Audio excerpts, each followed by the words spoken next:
Hi, I'm Mr. Wahlberg, and I'm glad you're here. We've done a lot of talking about life in the progressive era, but we haven't really talked about progressivism as a political and social movement. So that's our topic today in episode 4, The Progressive Agenda. So, dear students, incline your ear and hear our stories that you might find your place among his delights.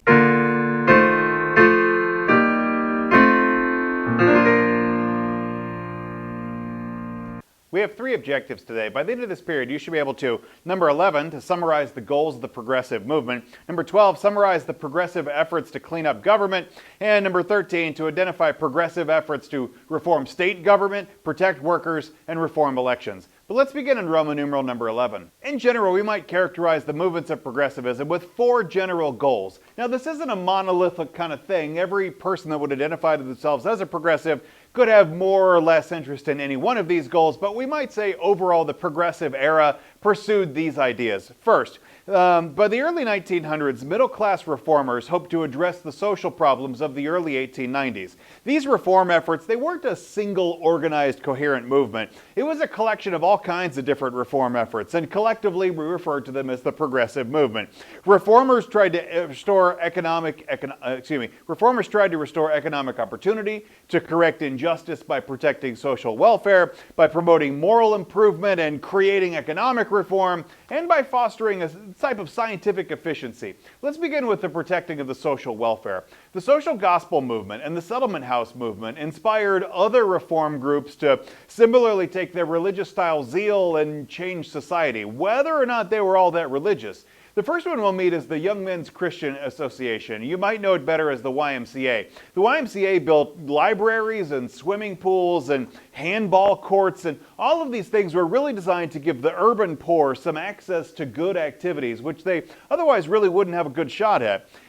On another hand, you might look at the Salvation Army. The Salvation Army is actually a Christian denomination. It's a type of Protestant religion.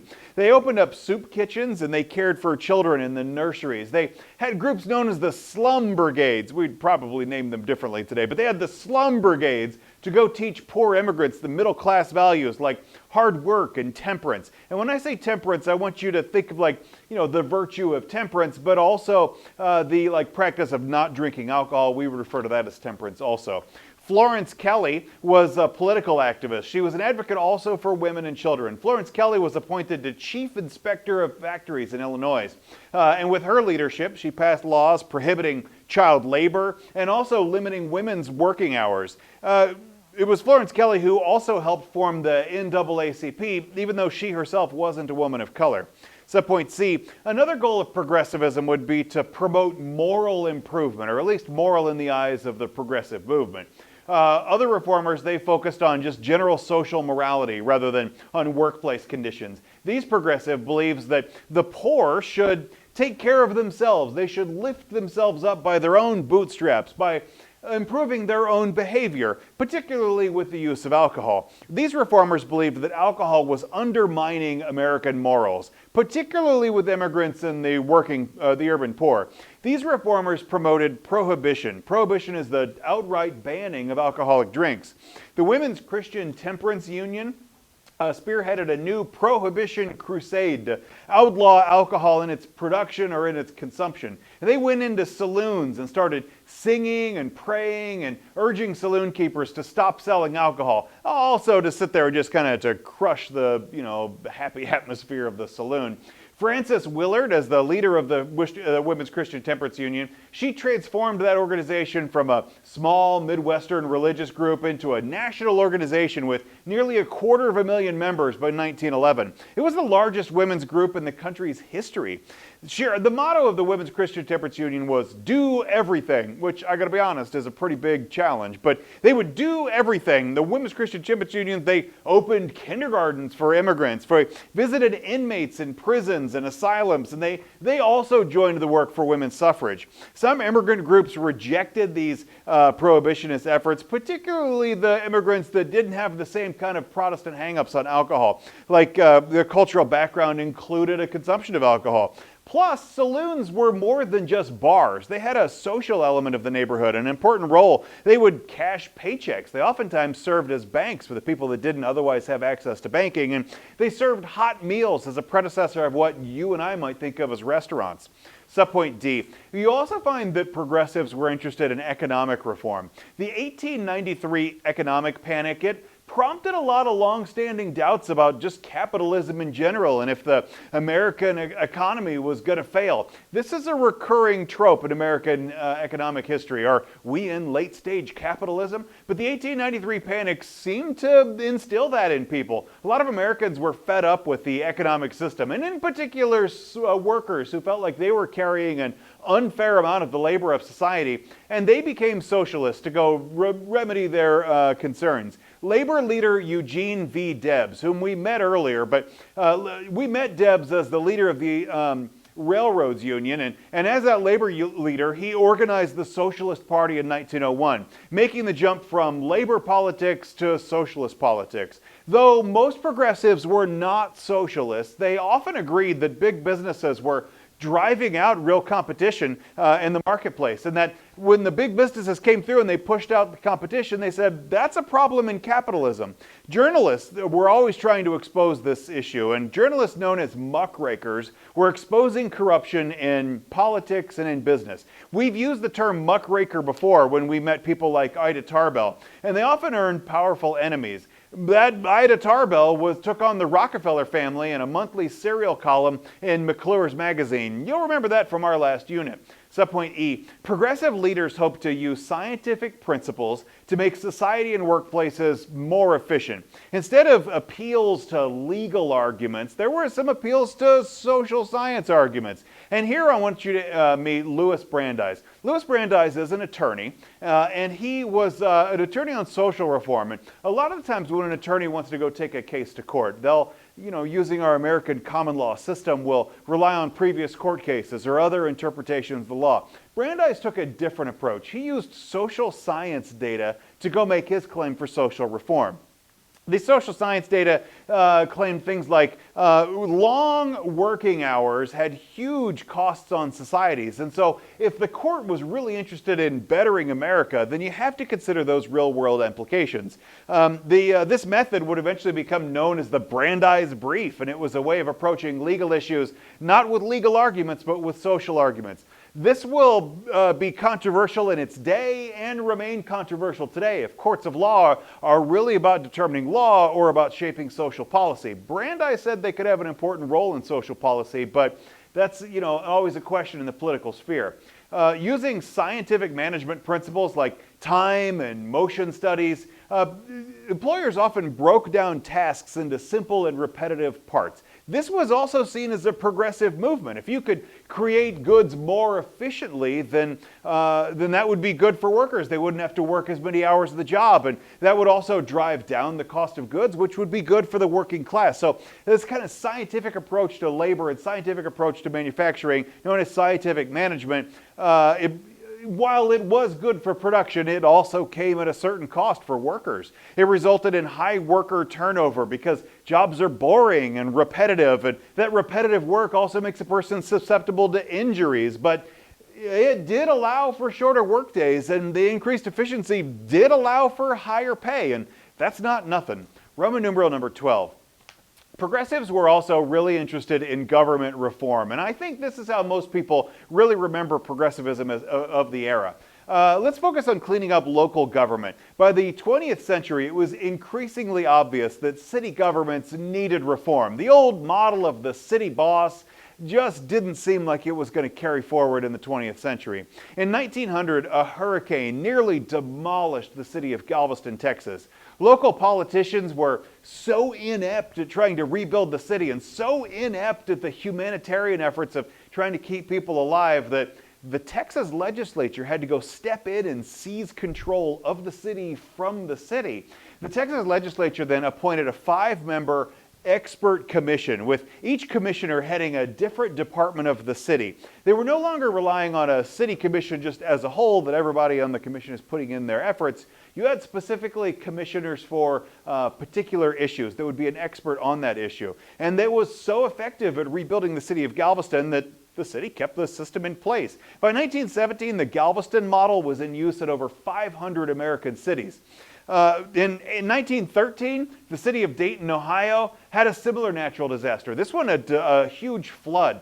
And the city council took a little bit different approach, but a professional approach to running the city by hiring a city manager. This person would be in charge of actually executing the functions of the city and would report to the city council, who would direct the manager's instructions, but it was up to the manager to be the professional administrator of the city. And this person had training and experience in public administration to go rebuild the city.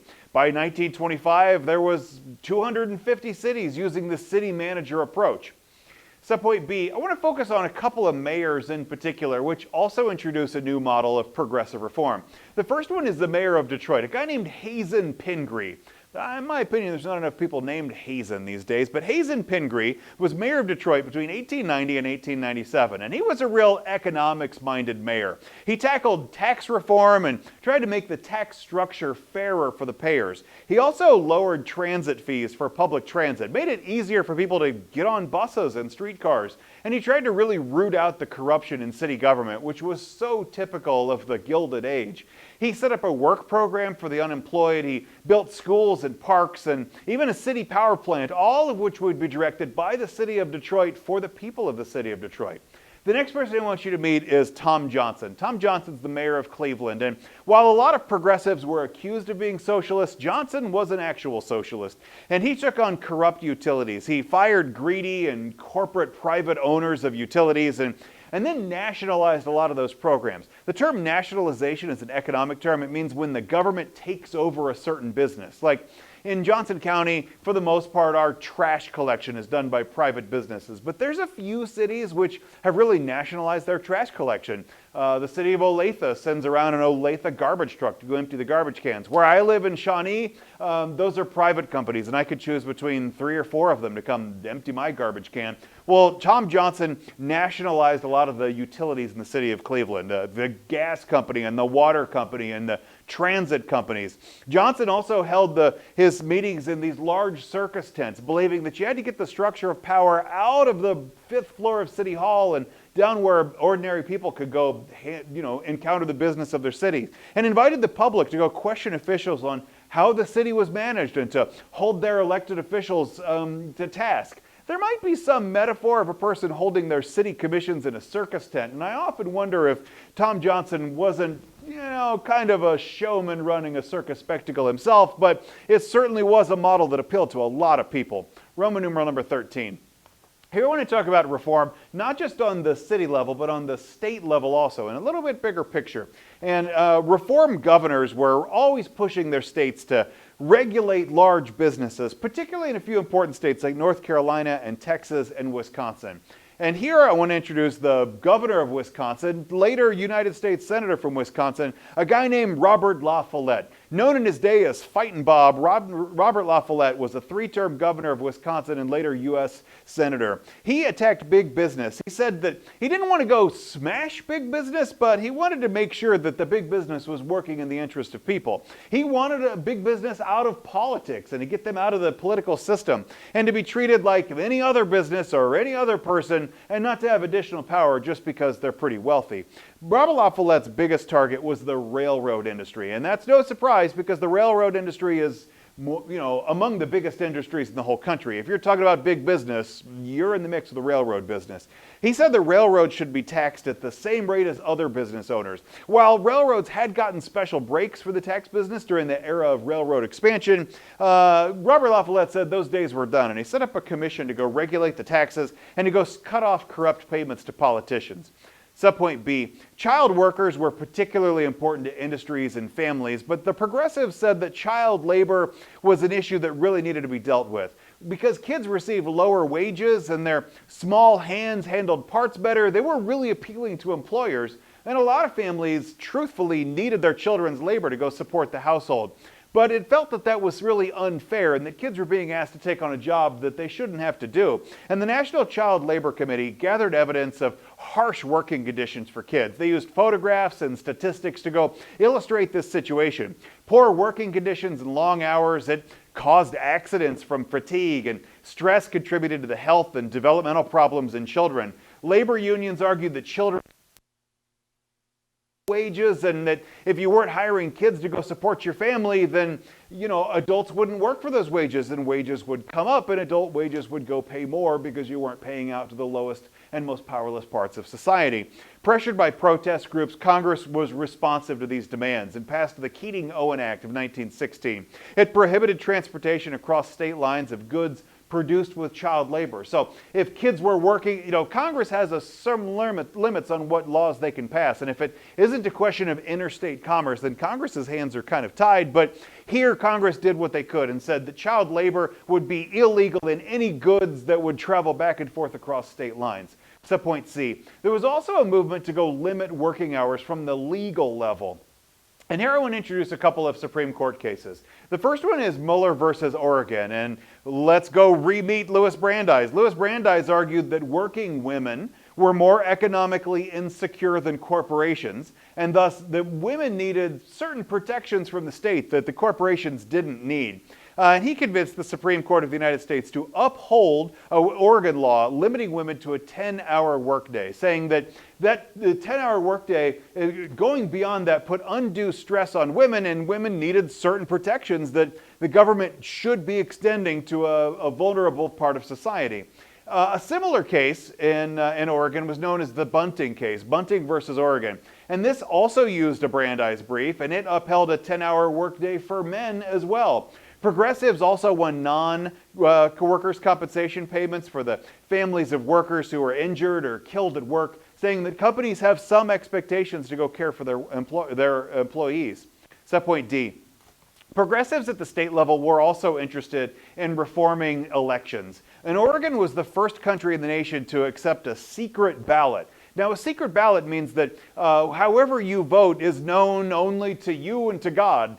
Whether or not you voted, it could be a public record, and it certainly is. You could look up my voting record if you figure out how to do it, but you can't know who I voted for because most states vote on a secret ballot. The nice thing about a secret ballot is that it allows people to go have the anonymity of the voting booth and to go cast their votes without the social pressures around them. There is a downside to the secret ballot, and that comes with people that may not have good access to the English language. They can't get any help because their ballot is secret. So if they need help deciphering a piece, you're on your own, bucko. But still, Oregon took that secret ballot as a real electoral reform to bring some fairness to the system, or at least a fairer system. They also introduced ideas known as the initiative, the referendum, and the recall process. Remember these things. They're going to come up again, particularly next year when you're in Gov class. Initiatives are bills proposed by people, not by lawmakers, and they're voted on by the public. An initiative is basically say, this law is coming up as a groundswell of the people, and we're going to put it on the ballot that everybody gets to vote on it. We're not going to wait for our state Congress people to go figure it out. The second type of progressive reform is known as the referendum. And here, voters, not the legislature, would decide if that initiative becomes a law. So not only can, in an initiative, voters propose a bill, in a referendum, people get to go vote on it.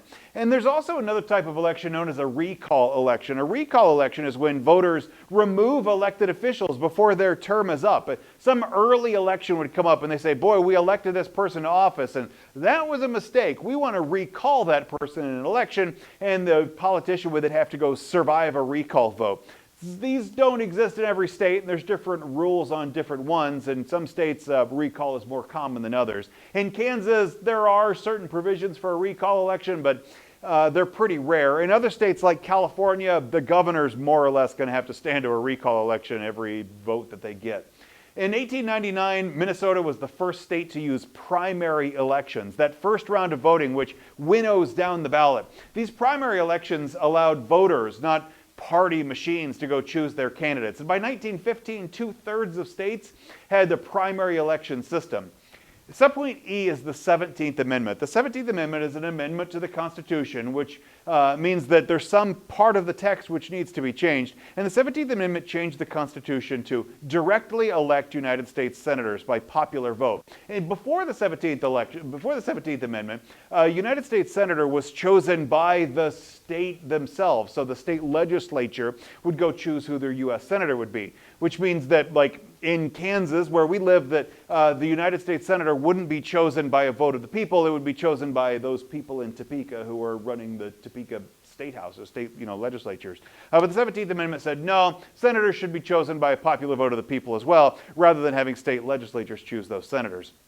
This had the effect of limiting the power of big businesses to go dictate legislation, because before this it was kind of a small network of power brokers who were important on policies. This increased also the value of voters. And I think this is really the heart of the progressive movement, a sense of keeping the top and power holders in check and the rising up of the people. This, of course, has a turmoil that comes with it, and it's unsettling. And people, even at the bottom, sometimes don't know how the power lines are going to break down.